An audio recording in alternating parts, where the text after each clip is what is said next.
Class 8 subject science, your chapter is friction. आपका chapter क्या है? Friction. In previous chapter we have study about force. हम previous chapter में क्या पढ़ रहे थे? फोर्स के बारे में पढ़ रहे थे। वहां पे आप फ्रिक्शन वर्ड को सुने होंगे। फ्रिक्शन क्या है? एक टाइप का फोर्स है। जब हम टाइप्स ऑफ फोर्स पढ़ रहे थे, कितने तरह के फोर्स थे? 2 टाइप्स के फोर्स थे, contact and non contact force. जब हम टाइप्स ऑफ फोर्स पढ़ रहे थे, वहां पे फ्रिक्शन क्या था? हमारा कॉन्टैक्ट फोर्स का एग्जाम्पल था, या फिर आप बोल सकते हो कि फ्रिक्शन क्या है? कॉन्टैक्ट फोर्स के टाइप है। सो इस बात से क्लियर हो गया कि फ्रिक्शन क्या है? एक टाइप का फोर्स है। और ये किस टाइप का फोर्स है? कॉन्टैक्ट फोर्स है। जब भी कोई दो सरफेस या दो ऑब्जेक्ट कॉन्टैक्ट होंगे, मीन्स एक दूसरे से टच में होंगे, तब वहां पे फ्रिक्शन जो फोर्स है वो क्या होगा? अप्लाई होगा। सो हम फ्रिक्शन को कैसे डिफाइन करेंगे?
क्या है? The force which come to play when two surface come to contact and slide और roll each other is called force of friction and frictional force. और सिंपली हम इसको फ्रिक्शन भी बोल सकते हैं। क्या है? The force which comes to play means वो फोर्स तब अप्लाई होता है या प्ले होता है जब two surface come to contact, जब दो सरफेस कॉन्टैक्ट में आते हैं। दो सरफेस आप बोल लीजिए या दो ऑब्जेक्ट के सरफेस कॉन्टैक्ट में आएंगे, एक दूसरे के टच में आएंगे, तब ये फोर्स क्या होता है? Come to play. तब ये फोर्स अप्लाई होता है। आप सिंपली अप्लाई भी बोल सकते हैं या फिर कम्स टू प्ले। तब ये फोर्स क्या होता है? लगता है किसी ऑब्जेक्ट पे। क्या होता है? एंड स्लाइड और रोल मीन्स या तो स्लाइड क्या होता है? घिसते हुए जाए या फिर रोल करते हुए जाए। तो स्लाइड या रोल हो रहा है कोई ऑब्जेक्ट, तो वहां पे क्या होता है? फ्रिक्शन फोर्स हमारा अप्लाई होता है या कम्स टू प्ले, लगता है किसी ऑब्जेक्ट पे। तो इससे क्या क्लियर हुआ कि फ्रिक्शन क्या है? एक टाइप का फोर्स है और वो तब लगता है किसी ऑब्जेक्ट पे जब दो सरफेस कांटेक्ट में हो। तो ये इससे प्रूव होता है कि ये क्या है? एक कांटेक्ट फोर्स का एग्जांपल है, ये कांटेक्ट फोर्स का टाइप है। जैसे अगर एक ऑब्जेक्ट यहाँ पे मान लीजिए एग्जांपल के लिए, ये क्या है? बॉक्स, और ये क्या है? फील्ड बोल लीजिए या ग्राउंड बोल लीजिए। अगर ये ऑब्जेक्ट यहाँ पे है और एक यहाँ पे है, ऑब्जेक्ट बोलिए या सरफेस बोलिए, ऑब्जेक्ट के यहाँ पे है, तो यहाँ इस दोनों के बीच में क्या होगा? यहाँ पे फ्रिक्शन फोर्स अप्लाई नहीं होगा, क्योंकि ये दोनों ऑब्जेक्ट का जो सरफेस है ये क्या है? टच में नहीं है। टच में होंगे तभी वहाँ पे जो फ्रिक्शन फोर्स है वो अप्लाई होगा या फिर अपना रोल को प्ले करेगा। यहाँ पे अगर ये एक थ्रेड के थ्रू मूव कर रहा है, मीन्स कोई ऑब्जेक्ट मोशन में होना चाहिए, मूवमेंट उनका मूव होना चाहिए। अगर ये बॉल या बॉक्स क्या कर रहा है? मूव कर रहा है इस पोजीशन पे, तो यहाँ पे चाहे इस पोजीशन पे मूव करे चाहे इस पोजीशन पे मूव करे, ये दोनों जो सरफेस है एक दूसरे से टच में नहीं है, तो यहाँ पे फ्रिक्शन फोर्स क्या होगा? अप्लाई नहीं होगा। बट अगर ये ग्राउंड है और ये बॉक्स है, अब यहाँ पे ये मूव कर रहा है, तो ये क्या है, ये बॉक्स का सरफेस है और एक क्या है, ग्राउंड का सरफेस है, और ये दोनों क्या है, टच में है, फिजिकली टच है, और ये दोनों टच में है, कांटेक्ट में है।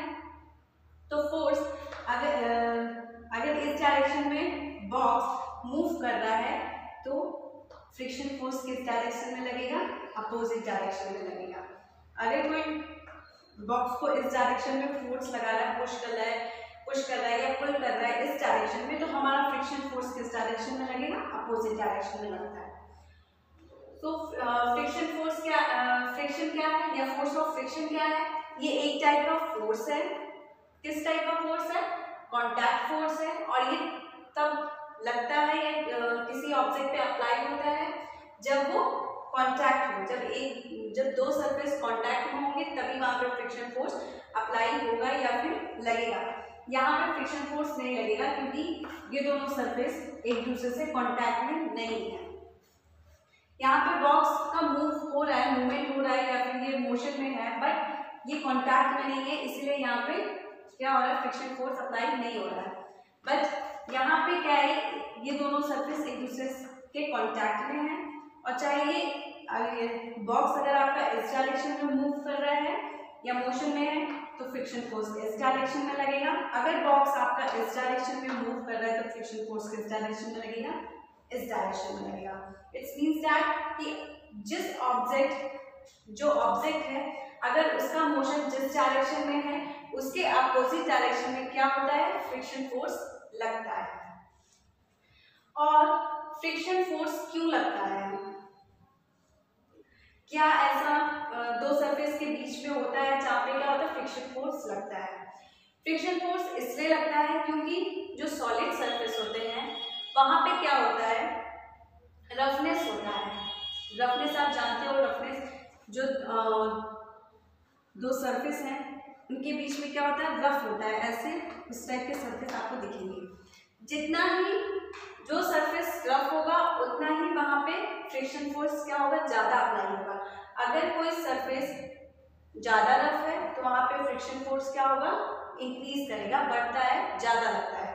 और जितना ही सरफेस धीरे धीरे रफनेस उनका कम होते जाएगा, स्मूथ होते जाएंगे, वहां पे फ्रिक्शन फोर्स कम लगेगा। जितने भी सॉलिड सरफेस होते हैं उनमें कुछ ना कुछ रफनेस होता है। आपको जैसे टाइल्स है, आपको लग रहा होगा टाइल्स क्या है, स्मूथ है, देखने में स्मूथ लगते हैं वो, बट अगर आप माइक्रोस्कोप की हेल्प से देखेंगे तो वहां पे भी क्या आपको रफनेस नजर आए। तो वहां पे भी अगर टाइल्स पे भी कोई ऑब्जेक्ट मोशन में है, कोई मूव कर रहा है, तो वहां पे भी क्या हो रहा है, फ्रिक्शन फोर्स अप्लाई हो रहा है। तो जो भी सरफेस है, जितने भी सॉलिड सरफेस होते हैं, क्या होता है, उनमें रफनेस होता ही होता है। कुछ सॉलिड सरफेस ऐसे होते हैं जिनमें रफनेस ज्यादा होता है, और कुछ सॉलिड सरफेस ऐसे होते हैं जिसमें रफनेस कम होता है। और जितना ही ज्यादा रफनेस होगा किसी सरफेस के बीच में, या जितना ही ज्यादा किसी सरफेस में रफनेस होगा उतना ही वहां पे क्या होगा, फ्रिक्शन फोर्स ज्यादा लगेगा। अगर उनका रफनेस कम होते जाएगा तो फ्रिक्शन फोर्स भी क्या होगा, डिक्रीज करेगा, कम होते जाएगा। तो फ्रिक्शन वर्ड, आप जो फ्रिक्शन है वो वर्ड आप समझे। फ्रिक्शन क्या है, एक टाइप का फोर्स है, और वो फोर्स तभी अप्लाई होता है किसी ऑब्जेक्ट में या सरफेस के बीच में जब दो सरफेस क्या करें, कांटेक्ट में हो। तो ये किस टाइप का फोर्स है, कांटेक्ट फोर्स है। और या फिर स्लाइड हो, जैसे कोई ऑब्जेक्ट खींचते हुए जाए, स्लाइड करते हुए जाए, या फिर रोल करते हुए, जैसे रोल करते हुए जाता है एक दूसरे से, मीन्स ये ग्राउंड है उसमें, उसको हम फोर्स ऑफ फ्रिक्शन बोलते हैं। आप फोर्स ऑफ फ्रिक्शन बोल सकते हैं, या फ्रिक्शनल फोर्स बोल सकते हैं, या फिर सिंपली आप फ्रिक्शन भी बोल सकते हैं। एक एग्जांपल के थ्रू समझने की कोशिश करते हैं। जैसे आप बॉल को इसको किक करते हैं, बॉल को मार रहे हैं और ये ग्राउंड है, तो आप ऑब्जर्व करते होंगे कि बॉल क्या होता है, कुछ दूर की एरिया को कवर करता है और कुछ टाइम के बाद क्या होता है, बॉल यहाँ पे क्या होता है, स्टॉप हो जाता है। ये बॉल क्यों स्टॉप होता है, क्योंकि यहाँ पे क्या है, फ्रिक्शन फोर्स अप्लाई होता है, इसलिए यह बॉल क्या होता है, कुछ टाइम के बाद या कुछ डिस्टेंस या एरिया कवर करने के बाद ये क्या होता है, स्टॉप हो जाता है। अगर आपका बॉल इस डायरेक्शन में मूव कर रहा है तो फ्रिक्शन फोर्स किस डायरेक्शन में लग रहा है, इसके अपोजिट डायरेक्शन में लग रहा है।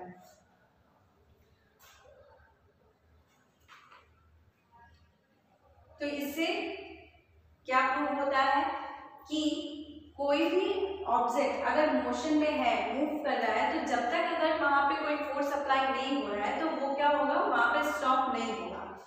कोई ऑब्जेक्ट अगर रेस्ट में है, मीन्स अगर वो जिस पोजीशन पे है उसी पोजीशन में है, रेस्ट में है, या फिर कोई ऑब्जेक्ट मोशन में है, तो वो तब तक अपने पोजीशन को चेंज नहीं करेगा या फिर उसका स्पीड कम नहीं होगा या फिर वो अपने आप को स्टॉप नहीं करेगा जब तक वहां पे कोई फोर्स अप्लाई नहीं होगा। अगर कोई फोर्स अप्लाई हो रहा है तभी हमारा ऑब्जेक्ट क्या हो रहा है, अपने पोजीशन, डायरेक्शन, स्पीड ये सब कुछ चेंज कर रहा है, चाहे वो फास्ट करे या स्लो करे।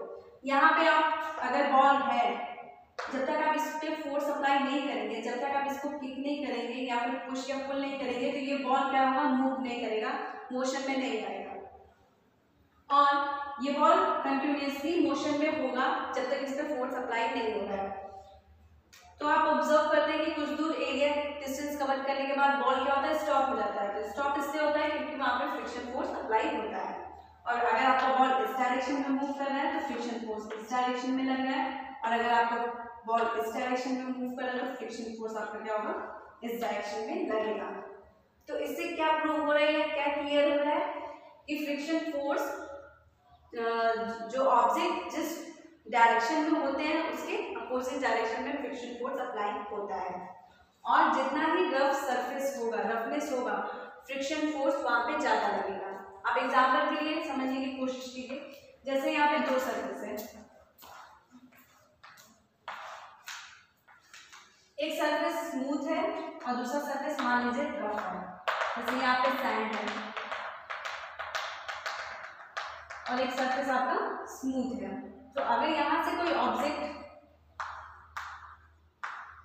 मोशन में है या फिर मूव कर रहा है तो ये कम से कम डिस्टेंस को कवर करेगा, जितना डिस्टेंस ये कवर करेगा एट अ टाइम, जिस टाइम में ये जितना डिस्टेंस कवर करेगा रफ सरफेस वाला, उससे ज्यादा डिस्टेंस कौन सा ऑब्जेक्ट कवर करेगा, स्मूथ सरफेस। तो स्मूथ सरफेस क्यों ज्यादा डिस्टेंस कवर कर रहा है यहाँ पे, क्योंकि ये सरफेस क्या है, स्मूथ है, कम रफ है, इसलिए यहाँ पे जो फ्रिक्शन फोर्स अप्लाई हो रहा है वो क्या हो रहा है, कम अप्लाई हो रहा है। बट ये सरफेस क्या है, रफ है, यहाँ पे ये सरफेस रफनेस है, इसीलिए यहाँ पे क्या हो रहा है, फ्रिक्शन फोर्स ज्यादा अप्लाई हो रहा है। तो जितना ही ज्यादा रफ सरफेस होगा उतना ही ज्यादा फ्रिक्शन फोर्स अप्लाई होगा, और जितना ही स्मूथ सरफेस होगा उतना ही कम फ्रिक्शन फोर्स अप्लाई होगा। आप डेली यूज में भी देख सकते हैं, जैसे आप साइकिल चला रहे हैं या फिर बाइक चला रहे हैं, कार चला रहे हैं, जहाँ पे सैंड है, बालू है, वहाँ पे क्या होता है, आप जो ऑब्जेक्ट को मूव करते हैं जैसे साइकिल, बाइक या फिर कार है, तो उसका स्पीड क्या होता है, कम हो जाता है। सैंड में क्यों कम होता है, क्योंकि सैंड क्या होता है, बहुत ज्यादा रफ होता है, तो वहाँ पे फ्रिक्शन फोर्स क्या होता है, ज्यादा अप्लाई होता है। बट जहाँ पे आपको स्मूथ सरफेस मिलता है वहाँ पे क्या होता है, आपका जो बाइक है या फिर साइकिल है या फिर कार है, उसका स्पीड क्या होता है, फास्ट हो जाता है। क्यों फास्ट होता है, क्योंकि वो स्मूथ सरफेस है और वहाँ पे फ्रिक्शन फोर्स क्या हो रहा है, कम अप्लाई हो रहा है, इसीलिए वो उस टाइम में ज्यादा डिस्टेंस कवर करता है रफ सरफेस के कंपैरिजन में। तो फ्रिक्शन फोर्स किस लिए लगता है, क्योंकि जो सॉलिड सरफेस होते हैं वो रफ होते हैं, जो ज्यादा रफ होंगे वहां पे ज्यादा फ्रिक्शन फोर्स अप्लाई होगा और जो कम रफ होंगे वहां पे कम फ्रिक्शन फोर्स अप्लाई होगा। तो फ्रिक्शन वर्ड आपको समझ में आया या फिर फोर्स ऑफ फ्रिक्शन समझ में आया कि फ्रिक्शन क्या है, एक टाइप का फोर्स है और वो तभी लगेगा किसी ऑब्जेक्ट में जब दो सरफेस क्या हो, दो ऑब्जेक्ट के सरफेस कांटेक्ट में हो, चाहे वो स्लाइड करे या फिर रोल करे, घिसते हुए जाए या फिर रोल करते हुए जाए। तो स्लाइड करे या रोल करे, फ्रिक्शन फोर्स अप्लाई होगा जब वो दो सरफेस कांटेक्ट में आएंगे तब। तो ये आपका फोर्स ऑफ फ्रिक्शन या फिर फ्रिक्शनल फोर्स या फिर सिंपली आप फ्रिक्शन बोल सकते हैं। तो ये आपका फ्रिक्शन वर्ड आप समझे क्या होता है। नेक्स्ट वीडियो में हम टाइप्स ऑफ फ्रिक्शन के बारे में पढ़ेंगे कि फ्रिक्शन हमारे कितने तरह के होते हैं। Now thank you.